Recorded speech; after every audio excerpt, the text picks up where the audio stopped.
आज के हमारे इस वीडियो में हम आपके लिए एक संत की कहानी लेकर आए हैं, जिनकी कथा हर रोज एक नाग सुनने आता था। एक समय की बात है, किसी गांव में एक ब्राह्मण अपने परिवार के साथ रहते थे। उनके परिवार में उनकी पत्नी और एक पुत्र था। वो बहुत गरीब थे। उनके पास कभी कभी खाने को भी नहीं होता था। ब्राह्मण की पत्नी बहुत दुष्ट और चालाक थी। वो रोज ब्राह्मण को भिक्षा मांगने जाने को कहती थी, पर ब्राह्मण उसकी एक नहीं सुनता और घर में बैठा राम नाम जाप करता रहता। पत्नी के रोज रोज लज्जित करने पर ब्राह्मण एक दिन सुबह सुबह उठा और अपनी पोथी पत्रा उठाकर दूसरे गांव की ओर चल दिया। चलते चलते वो घने जंगल में पहुंचा और अंधेरा हो गया। वो वहां एक पीपल के पेड़ के नीचे बैठ गया और राम नाम जपने लगा। सुबह होने पर जब वो उठा तो पास के सरोवर पर स्नान करके वो आगे चला और दूसरे गांव में पहुंचा। गांव वाले उससे ना तो कोई कथा सुनना चाहते थे और ना ही कोई उसे भिक्षा दे रहा था। वो दुखी होकर घूम फिर कर फिर उसी पीपल के पेड़ के नीचे आकर बैठ गया। वो पीपल का पेड़ बहुत विशाल था। उस पेड़ की जड़ में एक विशाल काला सांप रहता था। उस ब्राह्मण ने सोचा कि मेरी कथा तो कोई नहीं सुनता, ये कथा मैं पीपल के पेड़ को ही सुना देता हूँ, और अपनी कथा सुनाने लगा। कथा पूर्ण होने पर पेड़ के नीचे बिल में से एक काला नाग निकला और इस ब्राह्मण को एक स्वर्ण मुद्रा देते हुए बोला, तुम रोज यूं ही यहाँ आकर मुझे कथा सुनाया करो, मैं रोज तुम्हें एक स्वर्ण मुद्रा दूंगा। ब्राह्मण ने ये बात मान ली और नाग बोला, ये बात तुम किसी को भी मत बताना, तुम्हारे सब दुख दूर हो जाएंगे। ब्राह्मण रोज ऐसा ही करता।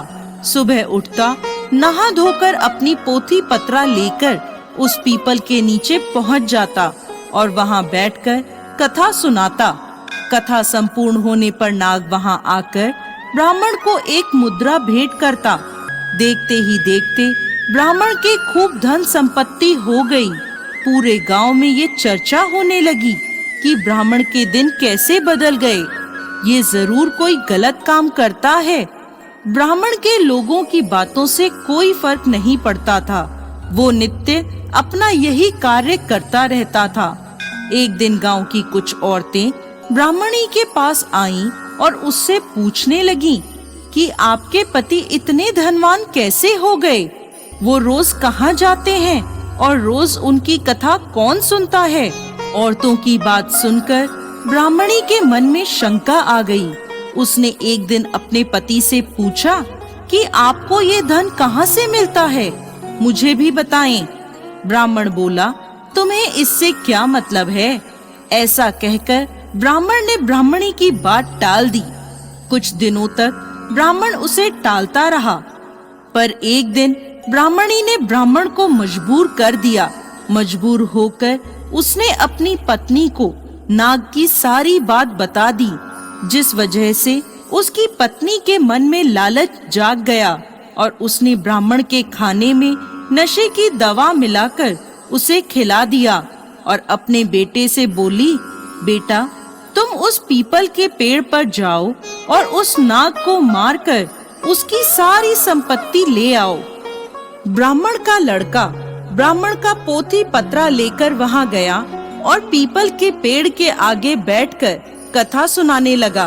कथा पूरी होने पर वो नाग बाहर आया और उसको स्वर्ण मुद्रा देने लगा।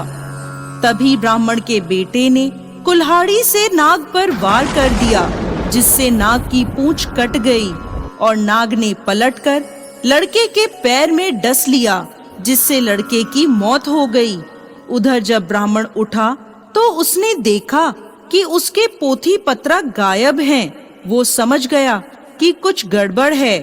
वो जल्दी से पीपल के पेड़ के पास गया तो देखता है कि उसका लड़का वहां मरा पड़ा है। ब्राह्मण को देख नाग बाहर आया और बोला, ब्राह्मण, मैंने तुम्हें कहा था कि स्वर्ण मुद्रा की बात तुम किसी से नहीं कहोगे। अब तुम यहाँ से चले जाओ।